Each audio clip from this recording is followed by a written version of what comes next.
Hi, this is Diane Lovetobake, and what we're going to make today is M&M cookies. What I like about this particular recipe is that the cookies do not come out really flat, where you don't even see the M&Ms. These are going to come up very high, very tall cookies where you can actually see the M&Ms that aren't sunken into the cookie. So let's get started. What you're going to start off with is 2 cups of flour and put that in a bowl. You're also going to put 1 1/4 teaspoons of baking soda. That was 1 1/4 teaspoons in your flour. And you're also going to put in 1/4 teaspoon of salt. And put that in your bowl, and then I'm just going to mix that up a little bit, and I'm going to set that aside for the moment. Now, in your large bowl, you're going to need butter, and you're going to be needing 3/4 cup of butter. Now, you do want to leave it at room temperature so that it will set up.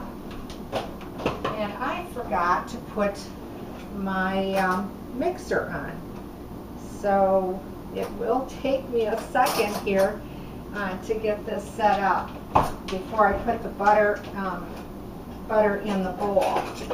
Now, you can make these cookies with your stand-up mixer or your hand mixer. It is easier probably for you to do it with your stand-up. But we're ready to go here. Sorry about that. In the large bowl, again, we're going to put 3/4 cup of butter that's been at room temperature, and I went ahead and I cut it up in little cubes. I find that that's much easier to get it mixed and blended, and that becomes smooth a lot quicker when you're trying to cream butter in a bowl. You're also going to be putting in 2/3 cup of granulated sugar into your butter. And then just start beating that in on high to try to combine it all and cream it together. Now, once you do that, you're also going to put in 2/3 cup of brown sugar. This is a relatively quick and easy recipe, because who doesn't like M&Ms? And who doesn't like a nice sugar cookie? Now, what I did was I have 1 egg and 1 egg yolk. I'll put one in at a time here. And I had also the egg and the yolk at room temperature. And I'm going to just beat this on high till it all comes together.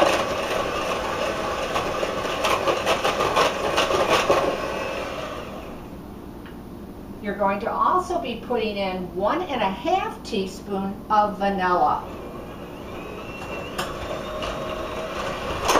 And just beat that in. I like to get to the bottom of that bowl and work the sides, make sure I get everything in. And then with my spatula, I'm just going to bring it all together, and then I'll be able to show you what we have so far. Okay? And the next thing we're going to do now is start to blend the flour, the soda, and the salt a little at a time. And of course, you know, you want to start this off low so you don't shower yourself with the dry ingredient. And then just start beating it on slow to medium, and you'll know when you can go to high that you're forming this cookie dough. Now I really have to raise it up because the cookie dough is becoming more dense and heavy. Let's put the rest of the dry ingredient in. And beat that in on high. This is when you start to notice your hand mixer starts to drag a bit, or your stand mixer, well, it wouldn't be doing that. And let's clean the sides of the bowl. Bring this all together. And the last thing that you're going to be putting in, of course, is your M&Ms or whatever brand candy you prefer to use.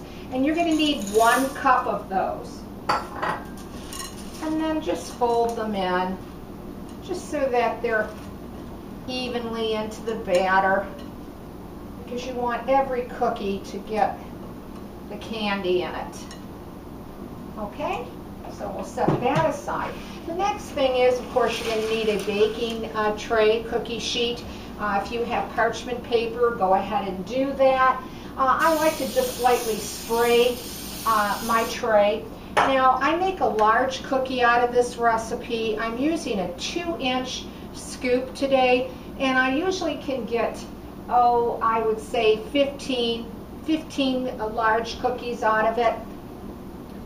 So just take your scoop, level it off, and do place these cookies, at least, 2.5, 3 inches apart, because they are going to spread a bit. They are not going to spread as your traditional cookies, though, when they bake. Now, you're going to bake them up at 350 degrees, and it's going to take you anywhere from 14 to 17 minutes.